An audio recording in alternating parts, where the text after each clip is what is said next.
he refused to help me pay for rent when he knew I was struggling financially. Like, I'm just asking for like 1,000. Okay, ladies, I say this all the time. A high value man is not the same as a high income man. And when you're dating, don't look for a rich guy. Look for a guy with a provider mindset. And my boyfriend pays my rent, not because I'm struggling financially. I was making 4 times what he was making when we first started dating. But even in the beginning, he still provided for me within his means. A real man wants to take care of his woman financially, not because she needs it, but because he wants to. Your husband is your partner, not a bank. Very much agreed.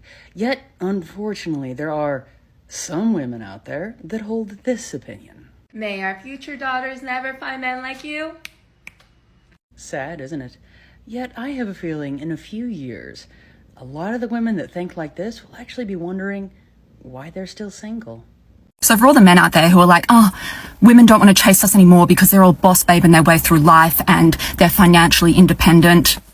Most of us are broke as fuck. Most women like myself are struggling financially in this economy. Half of my wage goes towards rent. And despite this, many women still don't want to find a man. Not because they're thriving. I'm certainly not thriving. I'm fucking flirting with financial ruin. But would rather be broke and alone than with you going 50-50, putting up with your bullshit and giving us the bare minimum. We are over it. She stood online calling out men, saying women stop chasing because they're boss babes and financially independent, only to admit that most of them, herself included, are drowning financially.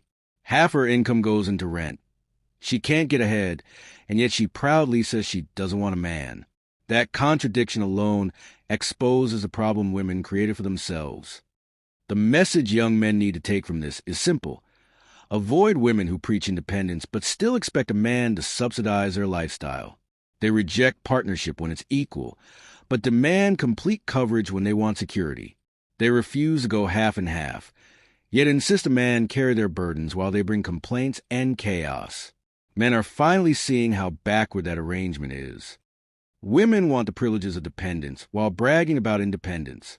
They want the benefits of a provider without giving the respect or loyalty that used to come with it. And once men realize they're being positioned as replacements for absent fathers instead of true partners, they walk away. Women built these standards themselves, and now they can't stand the results. Men have stepped back because they're tired of being blamed for everything while being expected to fund everything. Women shout empowerment until responsibilities show up, then suddenly equality disappears. Good men stop bending over backwards for people who don't match their energy, contribution, or commitment. That's not male apathy. That's self-preservation. Women keep asking where the good men went. They're not missing.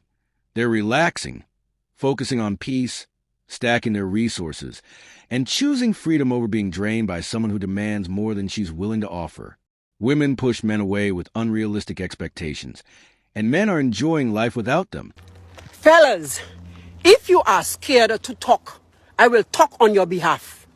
It is sad that most men allow themselves to be used as human ATMs by women.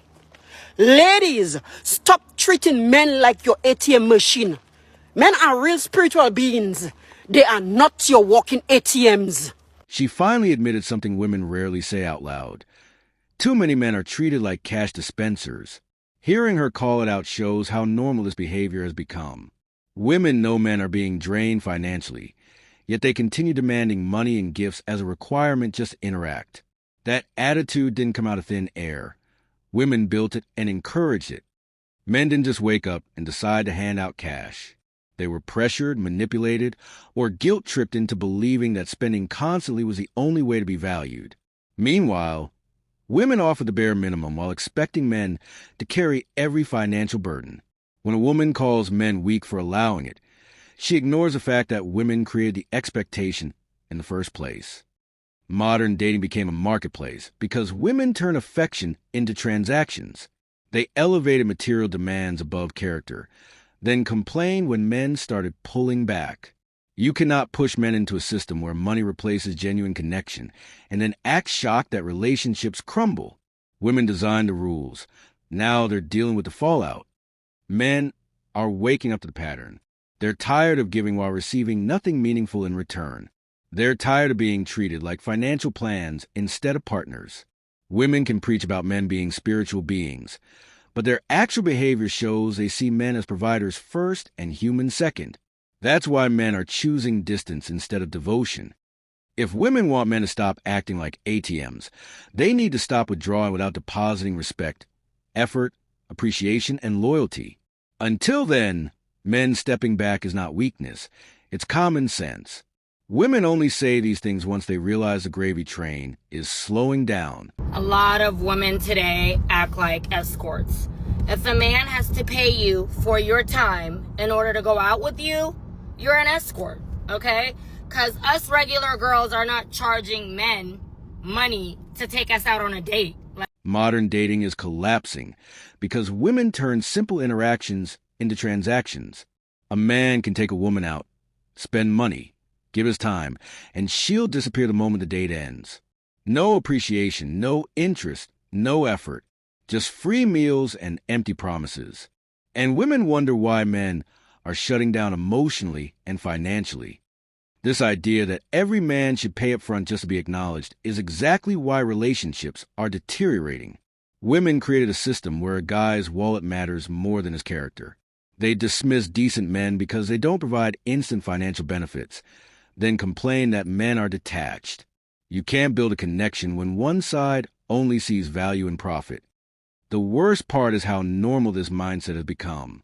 Women openly brag about using men for dinners and entertainment, then get angry when men choose to keep their money and stay single. If you only show interest when you're spending, you're not dating, you're exploiting. And men are tired of being treated like funding sources instead of partners. A man shouldn't have to prove anything with money just to earn basic courtesy. If women want providers, then they need to offer something worth providing for. But instead, they offer entitlement and expect devotion.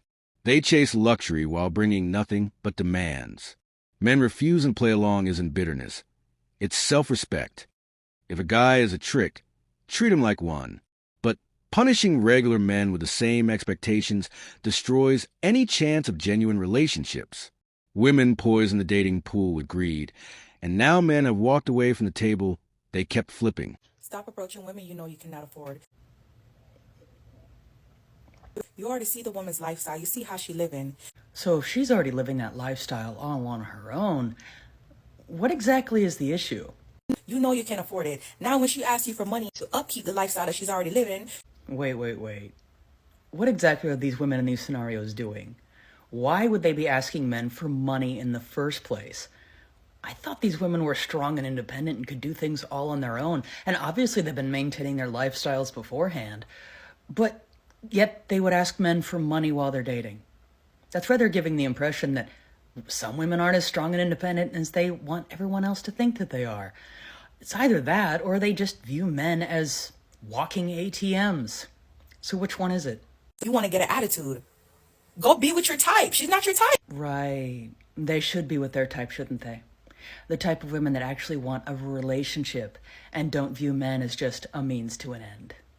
She stood confidently and announced that men should stop approaching women they can't afford.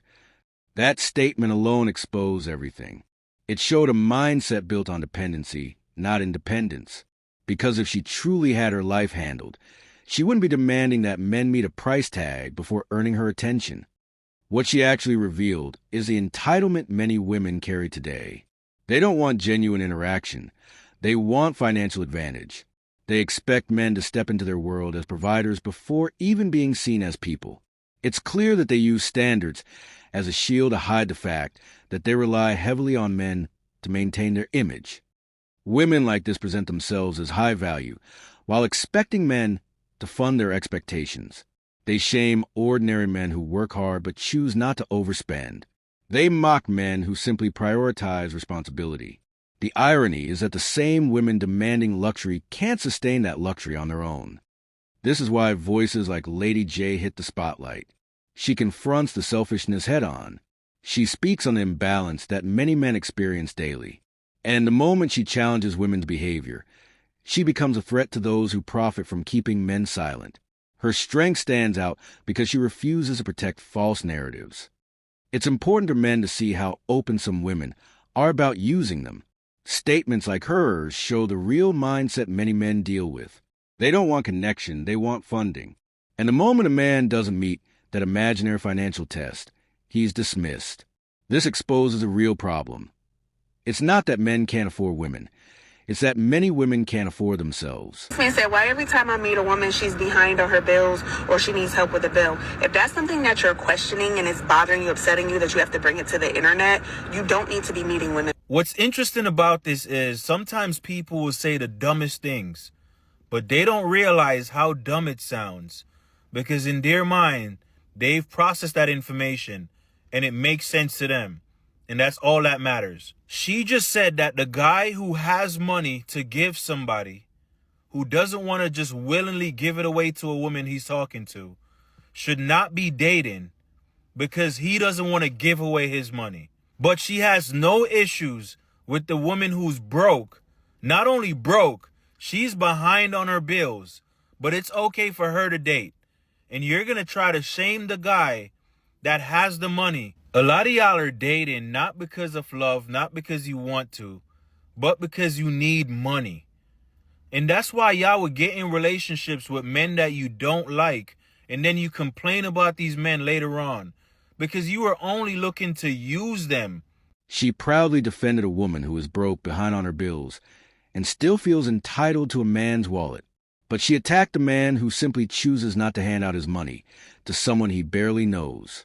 That contradiction exposes a mindset a lot of women operate with today. They protect female irresponsibility while tearing down male boundaries. Many women have convinced themselves that a man choosing to keep his earnings is somehow disqualifying. Yet their own lack of stability doesn't stop them from jumping into the dating scene. They want men to overlook their financial chaos, but they won't tolerate a man who chooses to be cautious with his money. It's a double standard built entirely in their favor. This behavior shows how far respect has fallen. Women ridicule men for having discipline, while they contribute nothing but expectations. They push narratives that excuse their poor decisions but shame any man who refuses to become a sponsor. It's a tactic designed to control men through guilt and embarrassment. A relationship turns into a form of emotional slavery when women treat every interaction like a payment system. It stops being about connection and becomes a financial exchange. That kind of setup never leads to anything healthy because it replaces real partnership with demand, pressure, and entitlement. Men shouldn't carry the weight of someone else's irresponsibility. The women who shame men for being careful with their resources are the same ones refusing to confront their own failures. And until women hold themselves accountable, dating will continue to feel like a marketplace where they want benefits without bringing anything to the table. Listen, if you have to wait until you get paid to stay single and save your money, you cannot afford to be in no relationship, especially with a woman like me. She boldly declared that any man who waits for payday before spending on a woman should remove himself from dating until he becomes wealthy. Yet she sees nothing wrong with expecting constant gifts, trips, and transfers from men who are working just as hard as she is, sometimes harder. This attitude reveals how many women want luxury funded by someone else while bringing nothing but requests. A man saying, "I'll handle it next week when my salary drops," is normal. It shows responsibility. But women like her twist that into a sign of failure. They expect men to operate like unlimited cash machines, even while they themselves would never fund a man's lifestyle in return. They demand generosity without ever matching the effort. This is why so many men are checking out emotionally. Women preach independence, yet their entire dating standard revolves around draining a man's income. They shame men for planning, budgeting, and being realistic. Meanwhile, they refuse to accept that their own financial issues don't make them any more qualified to judge someone else's pocket. Relationships collapse when women act entitled to money they didn't earn. Turning love into a spending contest only pushes good men away. Women who measure a man's value strictly by how much he can sponsor are the very ones destroying the foundation of partnership. They want providers but refuse to be contributors. If a man must be rich to date, then a woman should be held to the same standard. But they never apply that rule to themselves. Instead, they attack men for not catering to their fantasies. Until women start taking responsibility for their own wants, dating will continue to feel like a one-sided transaction where men give and women demand. Okay, so I don't care what nobody say. Like, I don't look down on nobody for what they don't have, because I understand everybody be going through hard times, but I don't want to kick it with nobody that's always broke. Like, that's just really irritating, because people who be broke, like, they don't understand that they in survival mode, and they don't even notice when they be trying to use people. Like, no, I don't want nobody coming around me. You always trying to smoke up my smoke. You always trying to drink up my drink. Like, no, like, I don't want to be bothered with that. Absolutely not. And then, like, you ain't never got no gas money, like, nothing to contribute to the kick it. Absolutely not. She claims she respects everyone's situation, that she never judges people who are facing financial struggles. But in the same breath, she made it clear she refuses to be around any man who isn't financially loaded. That alone exposes a contradiction. She pretends to show compassion while openly rejecting the very people she claims to understand. This attitude shows how many women want moral credit for being kind, yet their actions reveal the opposite. They preach empathy publicly, then privately dismiss men who are simply trying to stabilize their lives. A man having a rough moment suddenly becomes irritating just because he can't sponsor entertainment. Men see this double standard every day. Women want to be accepted whether they're struggling or doing well, but they refuse to extend that same grace to men. A man must have everything figured out instantly, or he's labeled a burden. Meanwhile, women are allowed to rebuild, rest, and be supported without judgment. This is why men pull back. They are tired of being treated as wallets instead of partners. Women like her turn human connection into a financial exam. Instead of valuing character, they disqualify a man based on his account balance, even though many of them are not doing any better. If financial stability matters, then it should apply to both sides, not only the man. Women cannot claim to be understanding while discarding men for the same struggles they excuse in themselves. Until accountability is shared, dating will remain unfair and one-sided, with men expected to carry everything while women contribute nothing but criticism. Thanks for tuning in. I appreciate every one of you who supports this channel. Stay focused, protect your peace, and catch the next video for more real conversations.